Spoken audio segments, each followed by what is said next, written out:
Hello,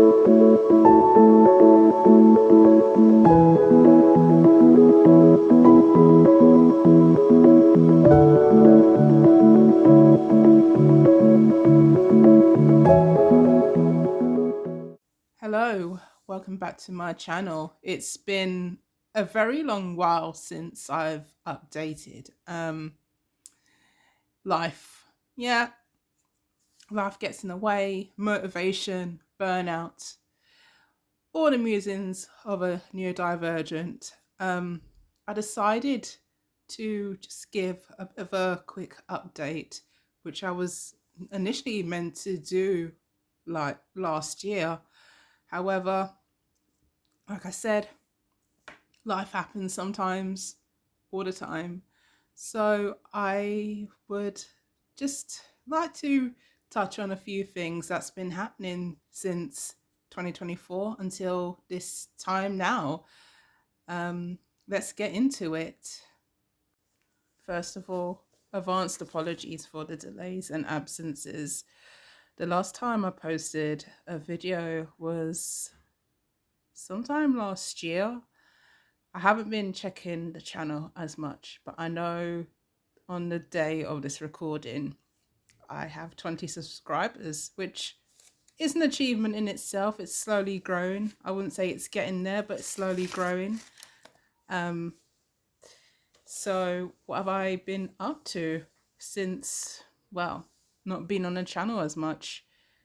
Well, it's been a bit of a roller coaster from heading back abroad again to quitting my job to going down a creative route and being in a direction rather that I'm happy in at the moment.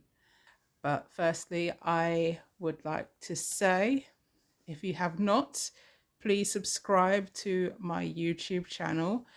It's just one click away, subscribe and put on the notification for updates. I am planning to upload more videos during the summer. I have one currently in the works, which shows my creative side, and I'm planning to do more kind of casual, free flowing, not using the script as much kind of videos. So yeah, let's kind of get into life lately, really.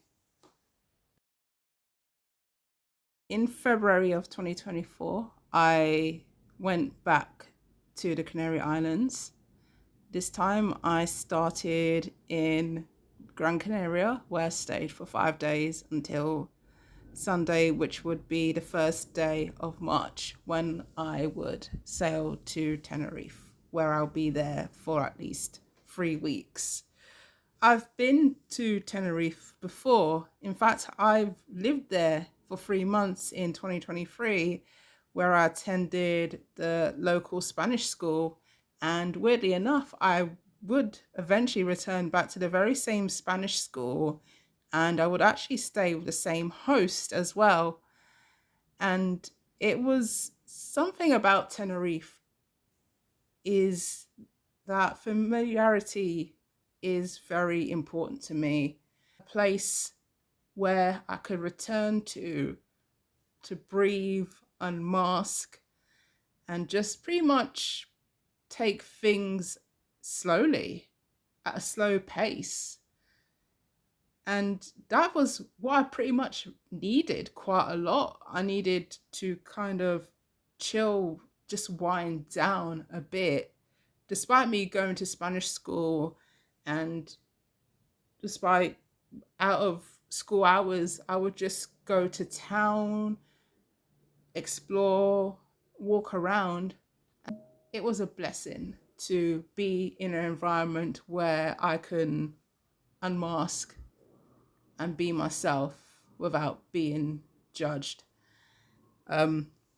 Compared to when I was living in London, where I still live now, I feel very kind of stressed out, on edge. And the sad part is that despite London having 8 million people, London is probably one of the most loneliest cities in the world. And I can confirm that. It's just London for me. I've outgrown London. I've fallen out of love with London, and people that I've grown up with no longer live in London, especially the area that I live in. It's like there's no kind of community structure. And as a neurodivergent person, I would like some kind of community structure for myself, connecting with other neurodivergents, which I've done for the last few years. I've connected with other neurodivergents, I've gone to neurodivergent groups, but the same problem happens again. Everyone lives so far apart. And even meeting up with friends now, it's just a mission. It's like sometimes you have to travel an hour just to meet them down in central London. And, you know, how life is at the moment, life is so unpredictable. But when I was living in Tenerife, Tenerife has taught me so much about how community and life works. Of course, living in a foreign country, everything is different. But for me, I was able to be free, have some kind of freedom, have a structure that I feel comfortable in. And thankfully, the Spanish school that I went to were very accommodating of my needs as well. Um, for anyone who's asking, do I speak Spanish? I do. It's not the best, despite being A2 slash B1 level. Yeah. I still use the lingo like religiously. Maybe one day I might post or upload a video entirely in Spanish. Of course, I have to use a script just in case I fluff some words out. But a break in Tenerife last year was what I pretty much needed the most. I just had to be away from the stress of work, the pressure of work, and pretty much the pressure of my life, like dealing with a lot of personal issues around that time. Being away from home gave me a chance to reflect a lot on life, the inspiration as well on quitting my job, mainly for the sake of my mental health and well-being. Because working in retail, and I've worked in retail for like over 10 years, probably like 14, 15 years, I thought to myself, you know what, I want change. And it wasn't so much as changed, it was more like me burning out each time I finished a shift, especially late at night. And it took a lot of courage and consideration to think like, okay, if I quit my job, what am I going to do? And sadly, a lot of neurodivergent people like myself have been not so well, I wouldn't say I was forced out of a job, but a lot of neurodivergent people have suffered severe burnout due to job related stress. But something interesting happened around this time, probably early 2024. Um, someone, a random customer, came up to me and she wanted me to help her with some stuff.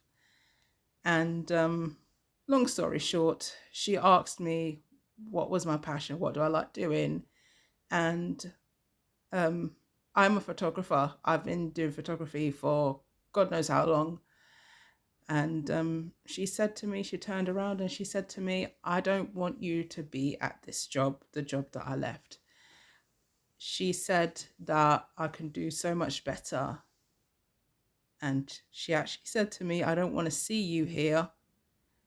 And the fact that a complete stranger who I never met before said that to me kind of made me feel like, yes, yes, yes, I'm in a job that doesn't motivate me creatively. And I I love being creative, don't get me wrong. I love art. I've been doing art most of my life throughout childhood, and art is pretty much the saving grace for me. And what she said kind of still lingers on to this day. And I thought to myself, she's right. She's definitely right. Because I've been working at this particular job for a very long time. Believe it or not, 6 years is a long time to be at one job. I've worked in a previous job for 7.5 years until I was made redundant. So I've kind of always worked, but I haven't worked in the job that I want to be in. And finding a creative industry based job as it is so difficult because there's so many cuts, and there are a lot of neurodivergent creatives who are in the same boat as me, who are looking for work. But the sad case is that a lot of neurodivergent and disabled people have one of the most highest unemployment rates there is. And a lot of neurodivergent people I've met are severely underemployed. I'm going to take the courage and just take the risk of resigning.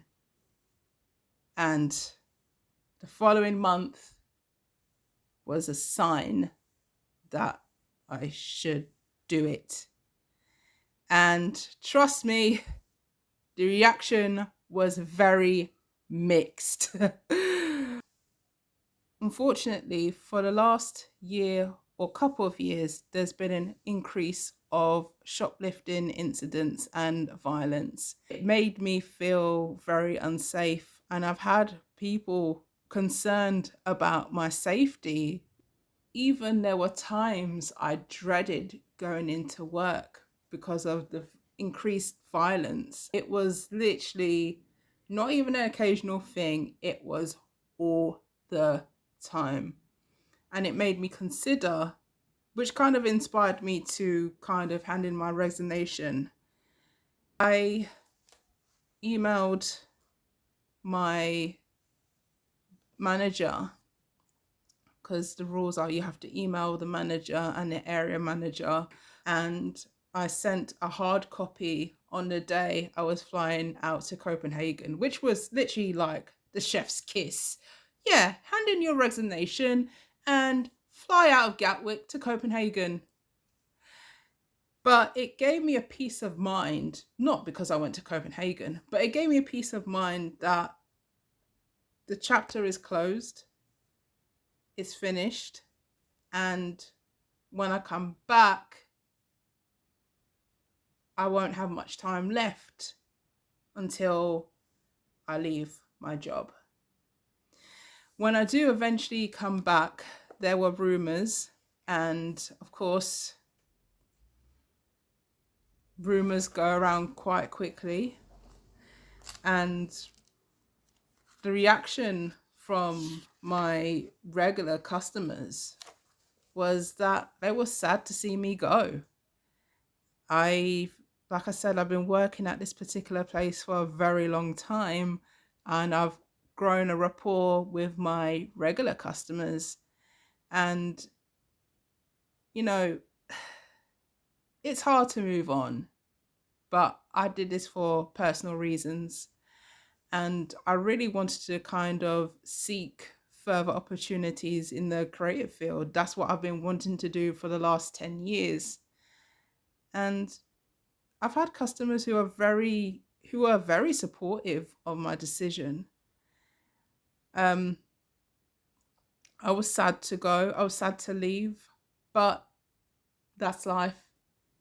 And I feel like I'm glad I took a risk. I'm glad that I did it sooner rather than later. However, when it came to applying for jobs, I got endless rejection after rejection after rejection after rejection because the job market is tough. It is really, really tough. So I had my last shift 27th of June. Ironically, is when this video is posted, on the 27th of June. And from there, I was out of a job. Although I had a job on the side, which I've been doing the year before, which was hospitality 0 hours. And at the moment, it's still stable. It's still stable. I'm still getting some income. But it was good to be free from a job that was so stressful, and it was just so demanding as well. So June, I pretty much, well, not even June, it was the end of June, and we move on to July, which was a month where I could finally have my own summer break. Yeah, so July, I already pre-booked a holiday to go to one of my favorite countries in the world, which is Switzerland. I went to Basel for a few days, and then I went to Strasbourg in France for a few days. I haven't been to France for a while. I was going to say a very long time, but I haven't been there for a while. And Strasbourg is a city I had never been to, but I was glad that I went. It was like, again, it was a break away from quitting my job, and the way to do it is just go on another holiday. But I was glad that I finally put my old job behind and look towards the future. For the rest of 2024, I continued pretty much being creative, really, keeping myself motivated, looking for jobs in between as well, reconnecting with old friends, making new friends, as well as exploring new things. I did a graphic design course with a local college online. And of course, it had its challenges, but it taught me a lot as well. I wanted to venture out of my comfort zone of being a photographer.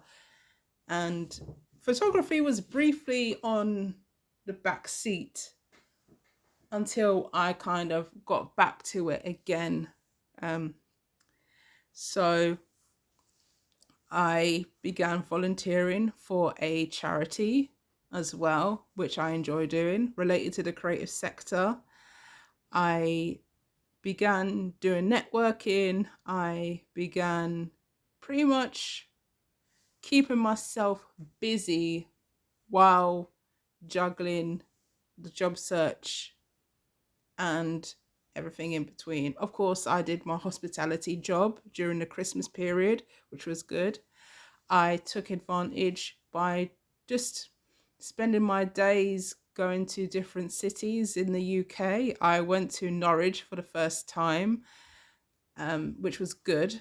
I took advantage of my Art Fund Pass as well. I went to see a friend who recently moved to Sevenoaks as well. Also, I dealt with family loss in between, which did kind of dampen the mood during Christmas. And I know it made me reflective in a way. And I know she's in a good place now, and I know she's no longer suffering.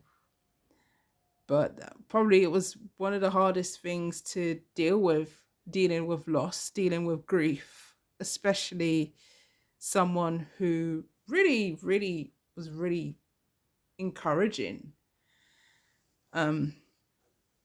So we move on to 2025, which is the year of motivation and growth. I went to see a friend who now lives in Porto, and it was so refreshing and nice to kind of catch up with her. And like me, she's also neurodivergent, and we spent evenings just talking and reflecting. But something interesting happened, and it actually influenced me to this day. It kind of inspired me to do something that I've been wanting to do for a very long time. We spent evenings drawing, and I actually did an illustration course online early last year, which I didn't mention in the beginning, but it was only like a 4-week online course with the University of Arts London, and it was really, really good. However, after learning from my tutor and then going to Porto to kind of do drawing, it kind of made me think, hold on, this is something I love doing. And from there, and I actually told her this, by the way. I told my friend this, you inspired me to draw. From there, it made me feel like my creative motivation is back. I was motivated to be more creative.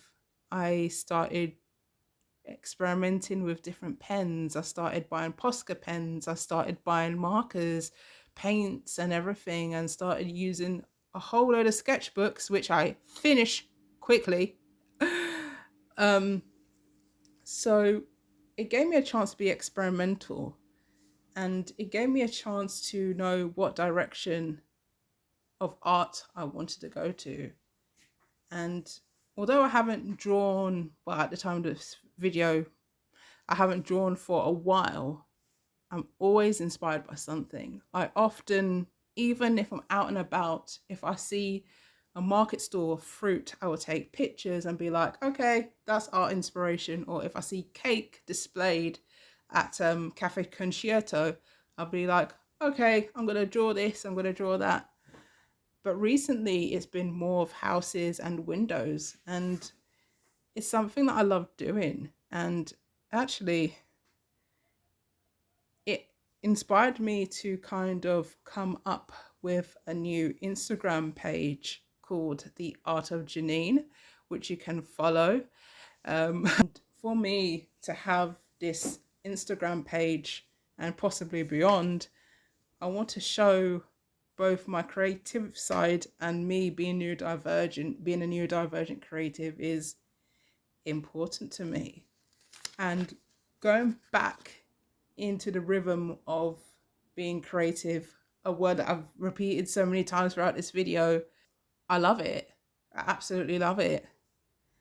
And I know I've been very absent and I've stepped away from doing YouTube for a while, but I can see that I will be uploading more this year. Hopefully, I have a few videos in process. I have ideas in my head, and I want to kind of showcase not only being neurodivergent, but showing my creative side, showing different sides.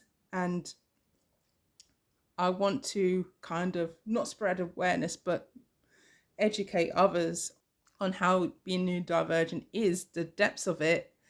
And the autistic gaze is something that I conceived a couple of years ago, and I had so much ideas and I had a lot of ambition to do everything all at once, but that's why I got burnt out. That's why I had to step away from it. That's why I've been on so many hiatuses and absences.